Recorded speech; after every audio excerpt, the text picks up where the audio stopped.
सभी को नमस्कार। आज हम एसक्यूएल की दुनिया में थोड़ा और गहरे उतरेंगे। आज का टॉपिक बड़ा मज़ेदार है। हम ये देखेंगे कि अपने डेटाबेस के अंदर ही, मतलब बिना किसी दूसरे टूल के, सीधे सीधे कैलकुलेशंस कैसे की जाती हैं। कभी ऐसा हुआ है आप डेटा से भरी हुई एक टेबल देख रहे हैं और मन में आता है यार काश इन नंबर्स के साथ यहीं पर सीधे सीधे कोई कैलकुलेशन कर पाता। अगर ऐसा सोचा है तो आप बिल्कुल अकेले नहीं हैं।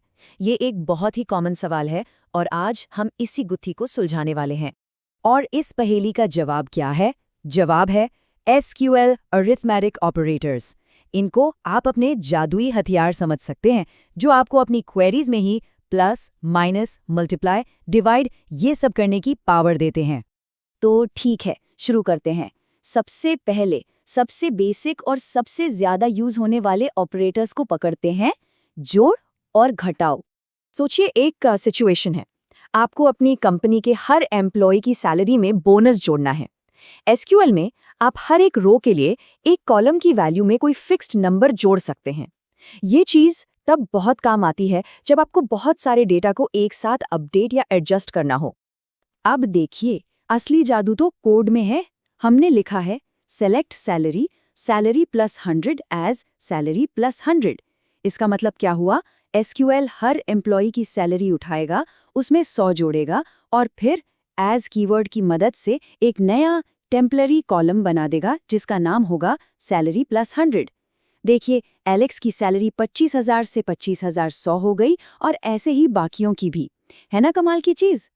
और भाई जहां जोड़ है वहां घटाव तो होगा ही, और जैसा आप सोच रहे हैं घटाव भी उतना ही सिंपल और सीधा है। इस एग्जाम्पल में हम हर सैलरी से 100 माइनस कर रहे हैं। कोड बिल्कुल सेम है, बस प्लस की जगह माइनस का साइन लगा दिया। आप देख सकते हैं कि फिंच की सैलरी 15,000 से 14,900 हो गई है। ये दिखाता है कि कितनी आसानी से और तुरंत आप अपने डेटा पर कैलकुलेशन कर सकते हैं। तो जोड़ना घटाना तो हो गया। अब एक स्टेप आगे चलते हैं। अब हम उन ऑपरेटर्स को देखेंगे जो हमारे डेटा को बड़े स्केल पर बदल सकते हैं, मतलब गुणा और भाग। मल्टीप्लाई यानी गुणा असल दुनिया में बहुत जगह काम आता है। सोचिए आपको सेल्स टैक्स कैलकुलेट करना है या शायद परफॉर्मेंस के हिसाब से बोनस निकालना है।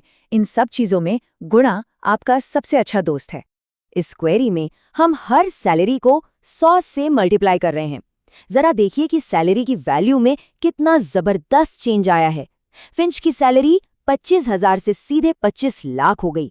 इससे पता चलता है कि आप अपने डेटा को कितनी तेजी से और असरदार तरीके से स्केल कर सकते हैं।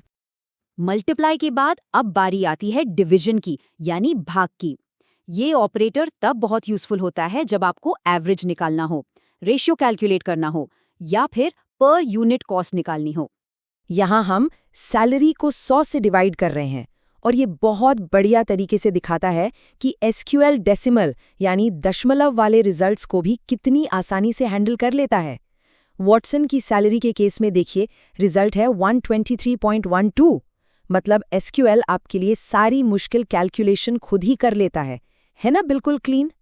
तो अब तक हमने 4 बेसिक ऑपरेटर्स देख लिए, लेकिन अब हम एक ऐसे ऑपरेटर की बात करेंगे जो थोड़ा सा अलग है पर कुछ खास कामों के लिए बहुत बहुत ज्यादा पावरफुल है, और वो है मॉड्यूलस ऑपरेटर। मॉड्यूलस ऑपरेटर, जिसे हम परसेंट के साइन से दिखाते हैं, वो आपको डिवीजन का रिमाइंडर यानी शेषफल देता है। सुनने में शायद थोड़ा अजीब लगे, पर यह बहुत काम की चीज है। जैसे आप इससे पता लगा सकते हैं कि कोई नंबर इवन है या ऑड। अगर किसी नंबर को 2 से डिवाइड करने पर रिमाइंडर 0 आए तो वो इवन है। या फिर आप डेटा में पैटर्न बना सकते हैं, जैसे हर दूसरी या तीसरी रो को चुनना। चलिए इसे एक एग्जाम्पल से समझते हैं। हम यूज कर रहे हैं सैलरी परसेंट 25,000। अब फिंच की सैलरी है पूरे 25,000, तो जब हम उसे 25,000 से डिवाइड करेंगे तो रिमाइंडर क्या बचेगा? 0, कुछ भी नहीं। वहीं पीटर की सैलरी है 55,000, तो 25,000 से डिवाइड करने पर 50,000 तक तो पूरा डिवाइड हो जाएगा और बचेगा 5,000, तो रिमाइंडर हुआ 5,000। ये डेटा में छिपे हुए साइकिल या पैटर्न को खोजने का एक बेहतरीन तरीका है। ओके, अब एक बहुत ही जरूरी प्रो टिप या कहें कि एक चेतावनी।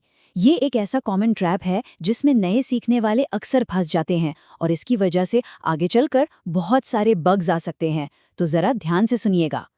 तो सबसे जरूरी नियम जिसे हमेशा याद रखना है, जब भी आप किसी नल वैल्यू पर कोई भी अरिथमेटिक ऑपरेशन करते हैं तो रिजल्ट हमेशा हमेशा नल ही आएगा। ये एसक्यूएल का गोल्डन रूल है। ये समझना बहुत जरूरी है कि नल आखिर है क्या। देखिए, नल का मतलब जीरो नहीं होता। इसका मतलब कोई खाली स्ट्रिंग भी नहीं है। इसका सीधा सा मतलब है कि वैल्यू अननोन है, अवेलेबल नहीं है। और जाहिर सी बात है, आप किसी अननोन चीज में 100 नहीं जोड़ सकते, राइट? और ये स्लाइड इस रूल का जीता जागता सबूत है। यहाँ टाइप कॉलम में सारी वैल्यूज नल हैं, और जब हम टाइप प्लस 100 करने की कोशिश करते हैं तो जो नया कॉलम बनता है उसमें भी सिर्फ और सिर्फ नल्स ही मिलते हैं। ये एक बहुत ही कॉमन मिस्टेक है, इसलिए कैलकुलेशन करने से पहले हमेशा अपने डेटा में नल्स को जरूर चेक कर लें। तो अब जब आपके पास एसक्यूएल अरिथमेटिक ऑपरेटर्स की ये पावरफुल नॉलेज है, तो जरा सोचिए आप अपने डेटा में कौन कौन से नए राज, कौन से नए पैटर्न्स और कौन सी नई इनसाइट्स खोज निकालेंगे। पॉसिबिलिटीज की कोई कमी नहीं है। तो जाइए और अपने डेटा को एक्सप्लोर करना शुरू कीजिए।